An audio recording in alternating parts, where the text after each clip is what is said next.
নমস্কাৰ আপোনালোকক পুনৰবাৰ ইজি ষ্টাডি চেনেলটোলৈ স্বাগতম জনাইছোঁ। আজিৰ এই ভিডিঅ'টিত অসম পুলিচত আহি যোৱা কিছুমান কুৱেশ্যন এনচাৰ আপোনালোকৰ মাজলৈ লৈ আহিছোঁ আৰু এই কুৱেশ্যনসমূহৰ কাষত কোনটো চনত এইবিলাক কুৱেশ্যন আহিছে ইয়াত উল্লেখ কৰা আছে আপোনালোকে চাই ল'ব। বলক আজি ভিডিঅ'টোৰ প্ৰথমটি কুৱেশ্যনটোলৈ আগবাঢ়ো। আজিৰ ভিডিঅ'টিৰ প্ৰথমটি কুৱেশ্যন আছে কোন বছৰত অসম মহিলা সমিতি গঠন কৰা হৈছিল আৰু এই কুৱেশ্যনটো 2022 চনত আহি গৈছে। অপশ্যন কেইটিৰ ভিতৰত শুদ্ধ উত্তৰটি হ'ব অপশ্যন নম্বৰ বি 1910 চনত। মনত ৰাখিব অসম মহিলা সমিতি 1910 চনত গঠন কৰা হৈছিল। নেক্সট কুৱেশ্যনটিত আছে তলত কোনজন ঘূৰণীয়া মেজমেলত অংশগ্ৰহণ কৰিছিল। তলৰ কোনজনে ঘূৰণীয়া মেজমেলত অংশগ্ৰহণ কৰিছিল আৰু এই কুৱেশ্যনটো 2022 চনত আহি গৈছে। অপশ্যন কেইটিৰ ভিতৰত শুদ্ধ উত্তৰটি হ'ব অপশ্যন নম্বৰ এ চন্দ্ৰধৰ বৰুৱা। মনত ৰাখিব চন্দ্ৰধৰ বৰুৱাই ঘূৰণীয়া মেজমেলত অংশগ্ৰহণ কৰিছিল। নেক্সট কুৱেশ্যনটিত আছে কোন বছৰত বৰদলৈ ট্ৰফি প্ৰতিযোগিতা আৰম্ভ হৈছিল। অপশ্যন কেইটিৰ ভিতৰত শুদ্ধ উত্তৰটি হ'ব অপশ্যন নম্বৰ চি 1952 চনত। মনত ৰাখিব 1952 চনত বৰদলৈ ট্ৰফি প্ৰতিযোগিতা আৰম্ভ হৈছিল। নেক্সট কুৱেশ্যনটিত আছে প্ৰহ্লাদ চৰিত্ৰ কোনে ৰচনা কৰিছিল। অপশ্যন কেইটিৰ ভিতৰত শুদ্ধ উত্তৰটি হ'ব অপশ্যন নম্বৰ ডি হেম সৰস্বতীয়ে। মনত ৰাখিব প্ৰহ্লাদ চৰিত্ৰ হেম সৰস্বতীয়ে ৰচনা কৰিছিল। নেক্সট কুৱেশ্যনটিত আছে অসমৰ প্ৰথমখন চিকিৎসা মহাবিদ্যালয় ক'ত প্ৰতিষ্ঠা কৰা হৈছিল। অপশ্যন কেইটিৰ ভিতৰত শুদ্ধ উত্তৰটি হ'ব অপশ্যন নম্বৰ এ ডিব্ৰুগড়ত। মনত ৰাখিব ডিব্ৰুগড়ত অসমৰ প্ৰথমখন চিকিৎসা মহাবিদ্যালয় প্ৰতিষ্ঠা কৰা হৈছিল। নেক্সট কুৱেশ্যনটিত আছে যোৰহাট সৰ্বজনীন সভা কোনে প্ৰতিষ্ঠা কৰিছিল। অপশ্যন কেইটিৰ ভিতৰত শুদ্ধ উত্তৰটি হ'ব অপশ্যন নম্বৰ ডি জগন্নাথ বৰুৱাই। মনত ৰাখিব যোৰহাট সৰ্বজনীন সভা জগন্নাথ বৰুৱাই প্ৰতিষ্ঠা কৰিছিল আৰু এই কুৱেশ্যনটো 2022 লগতে 2020 চনতো আহি গৈছে। মনত ৰাখিব। নেক্সট কুৱেশ্যনটিত আছে তলৰ কোনবিধ অলংকাৰ ডিঙিত পিন্ধা নহয়। অপশ্যন কেইটিৰ ভিতৰত শুদ্ধ উত্তৰটি হ'ব অপশ্যন নম্বৰ চি থুৰীয়া। নেক্সট কুৱেশ্যনটিত আছে অসমৰ পূব দিশত কোনখন ৰাজ্য অৱস্থিত অৰ্থাৎ আছে।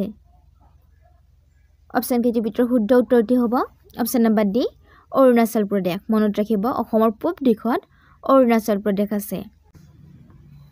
নেক্সট কুৱেশ্যনটিত আছে ভাৰতৰ প্ৰথম বাতৰি কাকত কোনখন আছিল।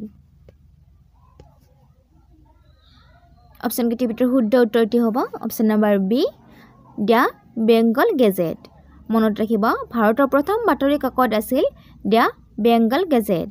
নেক্সট কুৱেশ্যনটিত আছে সত্যমেৱ জয়তে কোনটো উপনিষদৰ পৰা লোৱা হৈছিল। অপশ্যন কেইটিৰ ভিতৰত শুদ্ধ উত্তৰটি হ'ব অপশ্যন নম্বৰ এ মুণ্ডক উপনিষদৰ পৰা। নেক্সট কুৱেশ্যনটিত আছে কুমাৰ ভাস্কৰ বৰ্মনৰ সমসাময়িক শাসক কোন আছিল। অপশ্যন কেইটিৰ ভিতৰত শুদ্ধ উত্তৰটি হ'ব অপশ্যন নম্বৰ বি হৰ্ষবৰ্ধন। মনত ৰাখিব কুমাৰ ভাস্কৰ বৰ্মনৰ সমসাময়িক ৰজা আছিল হৰ্ষবৰ্ধন। নেক্সট কুৱেশ্যনটিত আছে পংগল ভাৰতৰ কোনখন ৰাজ্যৰ উৎসৱ। অপশ্যন কেইটিৰ ভিতৰত শুদ্ধ উত্তৰটি হ'ব অপশ্যন নম্বৰ চি তামিলনাডুত। মনত ৰাখিব পংগল ভাৰতৰ তামিলনাডু ৰাজ্যখনৰ এটি উৎসৱ। নেক্সট কুৱেশ্যনটিত আছে কোন বংশৰ কালত খজুৰাহো মন্দিৰ নিৰ্মাণ কৰা হৈছিল। অপশ্যন কেইটিৰ ভিতৰত শুদ্ধ উত্তৰটি হ'ব অপশ্যন নম্বৰ ডি চন্দেলা। মনত ৰাখিব চন্দেলা বংশৰ কালত খজুৰাহো মন্দিৰ নিৰ্মাণ কৰা হৈছিল। নেক্সট কুৱেশ্যনটিত আছে লতাকটা ৰণৰ যুদ্ধ কোনজন আহোমৰ শাসনকালত হৈছিল। অপশ্যন কেইটিৰ ভিতৰত শুদ্ধ উত্তৰটি হ'ব অপশ্যন নম্বৰ এ ৰাজেশ্বৰ সিংহৰ দিনত। মনত ৰাখিব লতাকটা ৰণ ৰাজেশ্বৰ সিংহৰ দিনত সংঘটিত হৈছিল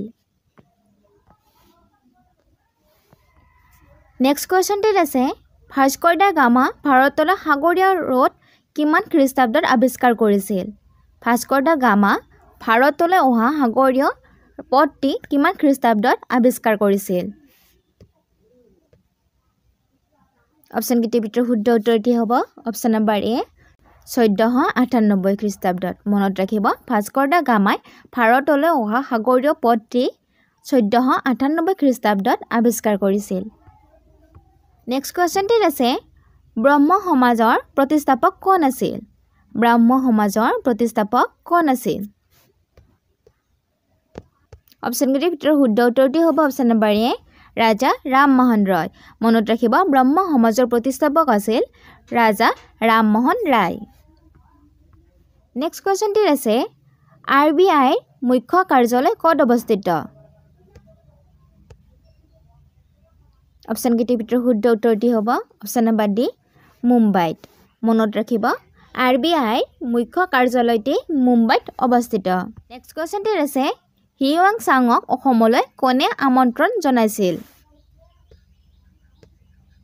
অপচন কেইটাৰ ভিতৰত শুদ্ধ উত্তৰটি হ'ব অপচন নম্বৰ সি ভাস্কৰ বৰ্মনে মনত ৰাখিব হিউৱাং চাঙক অসমলৈ ভাস্কৰ বৰ্মনে আমন্ত্ৰণ জনাইছিল নেক্সট কোৱেশ্চনটিত আছে উমানন্দ মন্দিৰ কোনজন ৰজাই নিৰ্মাণ কৰাইছিল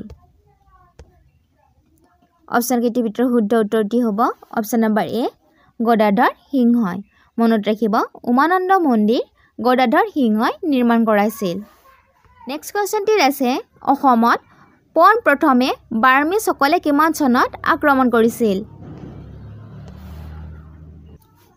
অপচন কেইটাৰ ভিতৰত শুদ্ধ উত্তৰটি হ'ব অপচন নম্বৰ ডি 1817 চনত মনত ৰাখিব অসমত পোন প্ৰথমবাৰৰ বাবে বাৰ্মিসকলে 1817 চনত আক্ৰমণ কৰিছিল নেক্সট কোৱেশ্চনটিত আছে ইয়াণ্ডাবু সন্ধি কিমান চনত স্বাক্ষৰিত কৰা হৈছিল অপচন কেইটাৰ ভিতৰত শুদ্ধ উত্তৰটি হ'ব অপচন নম্বৰ বি 1826 চনত মনত ৰাখিব ইয়াণ্ডাবু সন্ধি 1826 চনত স্বাক্ষৰিত কৰা হৈছিল নেক্সট কোৱেশ্চনটিত আছে মহাত্মা গান্ধী প্ৰথমবাৰ অসমলৈ কিমান চনত আহিছিল অপচন কেইটাৰ ভিতৰত শুদ্ধ উত্তৰটি হ'ব অপচন নম্বৰ এ 1921 চনত মনত ৰাখিব মহাত্মা গান্ধীয়ে প্ৰথমবাৰ অসমলৈ 1921 চনত আহিছিল আৰু ইয়াৰ লগতে আপোনালোকে মনত ৰাখি থৈ দিব মহাত্মা গান্ধীয়ে সৰ্বমুঠ অসমলৈ 4 বাৰ আহিছে মনত ৰাখিব মহাত্মা গান্ধীয়ে অসমলৈ 4 বাৰ আহিছিল